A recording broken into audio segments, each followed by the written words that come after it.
I'm going to get to the question, should we nuke Iran, in a minute here. I'm going to cover a couple of things first. First, I'm going to start off with my dream last night. Now, seems in the dream I had bought a case of beer. Now, I don't normally drink in the wintertime. In the summertime, I will, but not in the wintertime. That's just who I am. But anyway, it seems like these were blue cans. They were, I remember the old Hams cans, being being in a blue can. I think that's what they were. I think this dream was from having watched that sign that David Freiberger saw on the side of this building.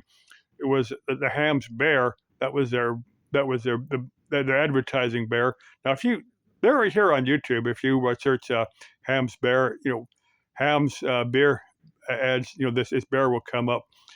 Um, there was an animated bear, kind of an interesting advertisement. Like I said, it was maybe in the 60s, 70s. I don't know quite when it was popular. There used to be quite a few interesting beer ads on.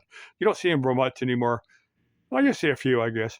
But I think that's what these were from. This dream was from. Was from watching the sign from David Freiberger. The side of this whole bear. That was kind of interesting because that sign's probably been there over 40 years, and it was kind of faded, but you could tell what it was. Next thing I'm going to cover. Now I have no idea why I'm thinking of this. Now this guy had well, somebody else had installed his cooler, but they didn't finish setting it up. The motor electrical wasn't there. The guy said, "Hey, can you finish it?" I said, "Yeah, the ductwork's the only thing I don't really want to do on something like that." But that was already done. But anyway, it was like about a 6500 CFM Master Cool. It came with a 1-horse motor. So I said, well, the guy's bought a 1-horse motor. He obviously wants lots of air out of it. So the pulley that came with it would only load the 1-horse motor down to about 8 or 9 amps. So I said, well, I can do better than that. I got a bigger pulley. I couldn't find an adjustable pulley that size, but I found a fixed bar pulley big enough to, I think it was about 9.5 amps. I think it was still quite a bit under the rated amperage. So, I mean, you're fine as long as you're under. But I told the guy, I said, well, that's the best I could do with that 1-horse motor.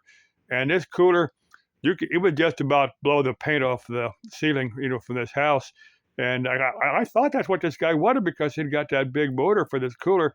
He goes, well, I guess I'll run it low all the time. He didn't really want that much air. And I could have done what he wanted with a 1/2-horse motor. It would have worked just fine. I don't know why he got a 1-horse motor on there, but that's just what was there. Anyway, that cooler's probably been replaced by now because that's been many years ago. Last thing I'm going to cover is nuking Iran. Now, if we, as the United States, do decide to nuke Iran, we could use a low yield nuclear warhead. We don't need to use one of those ones that originally aimed for Moscow or Leningrad, just a little bit smaller, warhead. And when the Iranians say, well, look, we got this whole periodic table of radioactive elements, what do you use?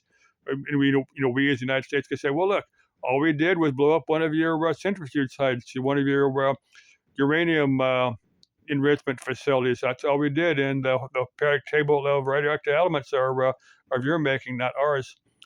That's my thoughts on this. Yeah, let's hope it doesn't come to that. Let's hope we don't have to nuke Iran. Let's hope just a threat of being nuked will kind of back them down, as one might say.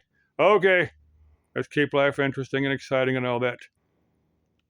Still trying to think of that Italian word for goodbye. Other than ciao. Ciao, everybody uses ciao. God, I know my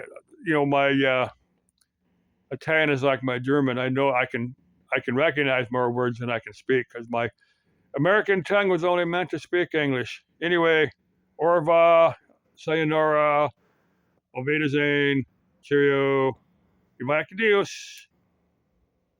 Bye bye.